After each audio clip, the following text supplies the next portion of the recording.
E entre os mitos que a gente estava falando e tudo mais, até porque essa questão de milagre, sem milagre e tal, vem também, professora, pasto alto é pasto bom. Aquelas fotos maravilhosas da pessoa que sumiu, você vê só o bonezinho dele, porque se for produtor de leite, um produtor qualquer tem que ter um boné, ou o chapéu, tá lá o boné, só o bonezinho e ele tá coberto de capim, porque realmente cresceu, ele adubou, tá uma coisa fora do normal, incrível, maravilhoso. O que você quer dizer? Você já está passando mal ou não? E a vaca Já. pastando igual girafa.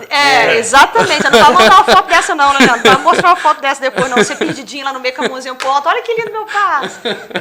Não, esse aqui já tá quase precisando de um pastejo. Esse aqui.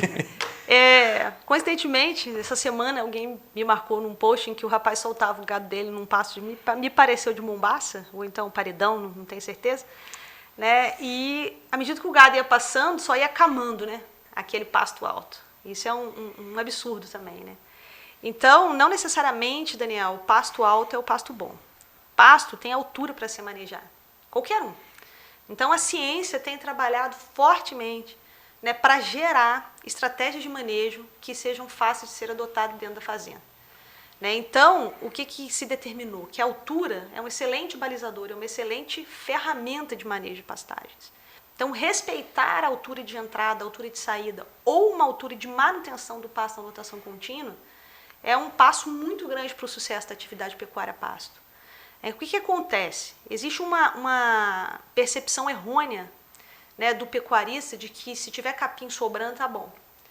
Então, o desempenho dos animais ele fica extremamente comprometido quando o pasto está acima dessa altura de manejo. Por que isso acontece?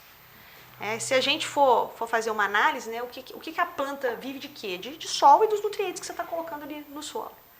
Né? Então, a planta vai absorver, ela vai interceptar a luz que chega ali em cima do pasto, né, para poder continuar se desenvolvendo.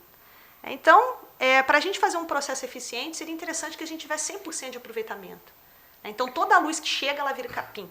Né? Então, a luz chegou, a planta usou o sistema radicular para absorver o nitrogênio, o fósforo, potássio que você colocou ou não, porque às vezes nem sempre todo mundo tem condição de fazer adubação.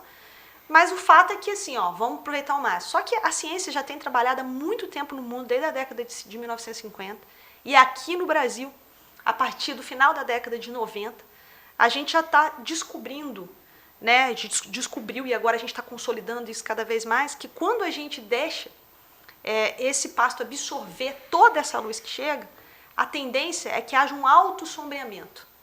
Então, o que vai acontecer? Todo mundo agora vamos imaginar aqui duas touceiras de capim, uma do lado da outra, e aí uma touceira se desenvolve e aí acaba sombreando a outra. E aí, o que a outra faz? Também vou crescer, você está me sombreando, cara, eu tenho que sair daqui. E aí ele alonga o talo. A outra falou, vamos parar com essa competição, e começa essa competição por luz, porque é isso que a planta vai fazer, ela vai competir por luz. E nessa competição ela para de pegar tudo que ela tem, os nutrientes e tudo que ela usou via fotossíntese, ela para de usar isso para folha. E vejam bem, se vocês pararem em frente a um pasto e ficar olhando, vocês vão ver o que gado come. Folha. Folha. O gado gosta de comer o quê? Folha. Se você tiver num churrasco, tiver uma picanha e tiver uma asinha de frango, obviamente você vai comer picanha. O talo é a asinha de frango, a folha é a picanha. O gado não é besta, ele vai escolher a folha. Então, o que acontece quando essa situação de alto sombreamento ela se instala? A planta para de concentrar os seus esforços, né, e eu estou fazendo aspas aqui, né, para colocar folhas e passa a alongar talo. E dentro do rumen, o talo tem uma digestibilidade muito menor que a folha.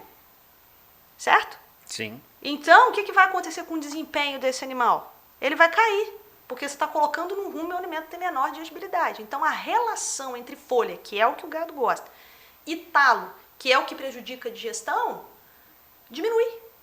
E aí você está achando que você tem muita massa, mas você tem em quantidade e não tem em qualidade. Isso compromete sobremaneira o desempenho dos seus animais.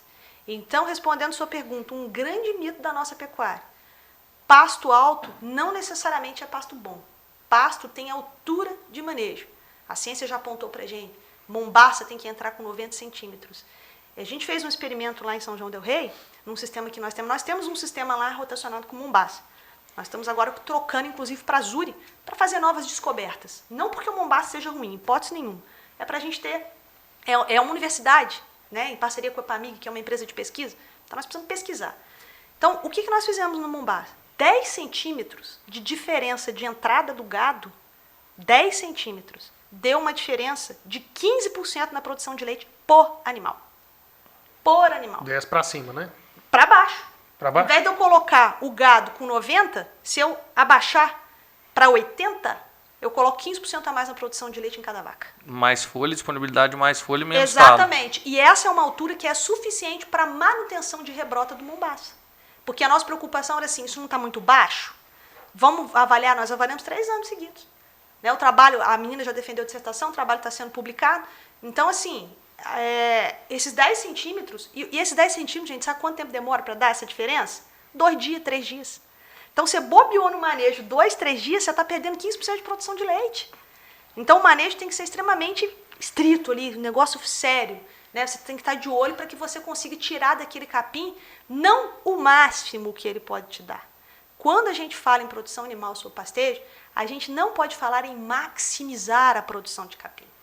A gente tem que falar em otimizar a produção de capim. O que é o ótimo? É o ponto em que eu tenho produção e qualidade. Isso é o ótimo. Então, nós vamos otimizar a produção do capim para que eu possa maximizar a produção animal. Esse é meu objetivo final, a produção animal. Você então, não vende qual capim, é o objetivo, né? Qual é o objetivo meio? O capim. Então, eu manejo adequadamente para que eu consiga ter no meu objetivo final uma maior produção de forragem, de leite ou de carne. Esses resultados e dessa parte que você está comentando me traz até um gancho para uma outra pergunta. Com relação à altura de entrada e saída, você tem mais ou menos os parâmetros de com quanto que entra, quanto que sai. Agora, a pergunta seria mais nesse sentido para quem está escutando a gente. É padronizada a entrada é padronizado a altura de entrada e saída para aquela para aquele capim, independente de onde eu estiver no Brasil? Então, por exemplo, a minha pergunta de uma outra forma, se eu estiver lá em Sinop, no Mato Grosso, e se eu estiver no Rio de Janeiro, plantando Mombaça, a altura de entrada e saída é igual ou você tem um ajuste que você tem que fazer nisso aí? A altura de entrada e saída ela vai ser a mesma. Tá? O que vai demorar nas regiões em que você está é o tempo que ela vai demorar para chegar nessa altura de manejo. Né? Então, por exemplo, eu não posso dizer por isso que capim não deve ser manejado por dias fixos. Isso é um outro mito da pecuária brasileira. Vamos manejar capim por dias fixos. Vamos dar 1 dia de ocupação e 21 dias de descanso. 21 dias de descanso no sul do Brasil vai ter um acúmulo de temperatura, de luminosidade diferente de 21 dias em Sinop. Então, a gente não tem que manejar capim por dias fixos. O que vai mudar é o tempo, a altura ela permanece a mesma. Mas, por exemplo, você chega numa região no norte do Brasil, né, a gente tem uma certa dificuldade de manejar por altura no norte do Brasil, porque são dias muito nublados, muito chuvosos. E o que acontece? Capim não responde a calendário humano. Eu acabei de falar isso para vocês. Ele não quer saber se hoje é uma terça-feira, uma quinta, não está nem aí. Ele quer saber o quanto teve de acúmulo térmico para ele se desenvolver. Então, como o capim não responde a calendário humano, ele responde ao quê? Água, luz, temperatura e nutriente. É isso. Capim responde a esses 4 itens.